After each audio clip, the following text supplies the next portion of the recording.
ಭೀಷ್ಮರೇ ಎಲ್ಲ ನಾನೆಂದುಕೊಂಡಂತಾಗುತ್ತಿದ್ದೆ. ಮಾತು ಕೊಟ್ಟಿದ್ದೆ, ಸಾಲ್ವ ಬಂದಿದ್ದ, ಎಲ್ಲರನ್ನು ಗೆದ್ದಿದ್ದ. ಇನ್ನೇನು ನಾನು ಅವನಿಗೆ ಮಾಲಿ ಇಕ್ಕಬೇಕು? ಶಾಂತವಾಗಿದ್ದಂತ ನನ್ನ ಬದುಕೆಂಬಂತ ಸಾಗರದಲ್ಲಿ ಬಿರುಗಾಳಿಯಂತೆ ಚಂಡಮಾರುತದಿಂದ ಬಂದವನು ಅವನು. ಅವನೊಬ್ಬ ಬಾರದೆ ಇರುತ್ತಿದ್ದರೆ, ಒಬ್ಬನೇ ಒಬ್ಬ ಬಾರದೆ ಇರುತ್ತಿದ್ರೆ ನನ್ನ ಬದುಕು ನಾನು ನಿರ್ದೇಶಿಸಿದಂತೆ ಸಾಗುತ್ತಿರಲಿಲ್ವೇ? ಆಗ ಪ್ರಪಂಚ ನನ್ನಂತ ಕೈ ಬಿಟ್ಟು ನಗುತ್ತಿದ್ದೆ. ಹಾಗಾದ್ರೆ ಇವತ್ತು 3 ದಾರಿ ಸೇರುವಲ್ಲಿ ಅಡ್ಡೆ ಬಂದು ನಿಂತು ಮಧುರಾಯವನ್ನು ಬಲವಾದದ ಬಗ್ಗೆ ಆಲೋಚಿಸುತ್ತಾ ಗೋಳಿಗುವುದಕ್ಕೆ ಸರ್ವಕಾರಣ ಮೂಲ ಭೀಷ್ಮರೇ.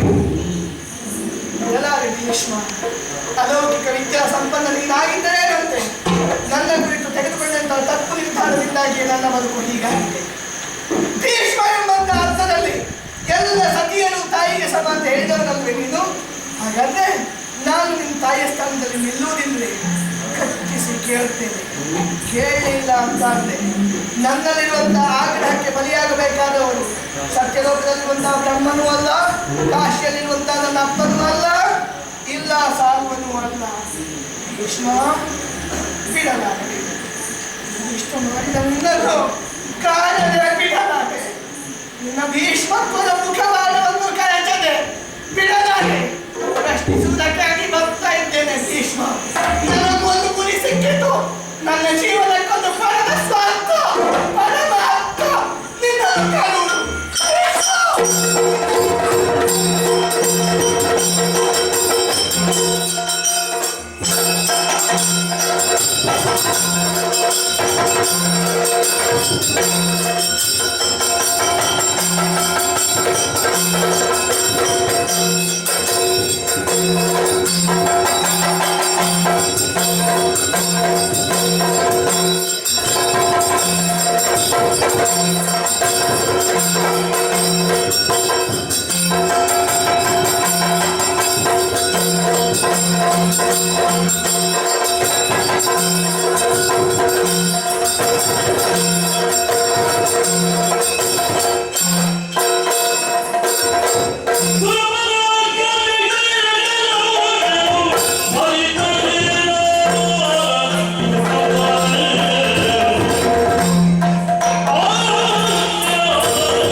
Thank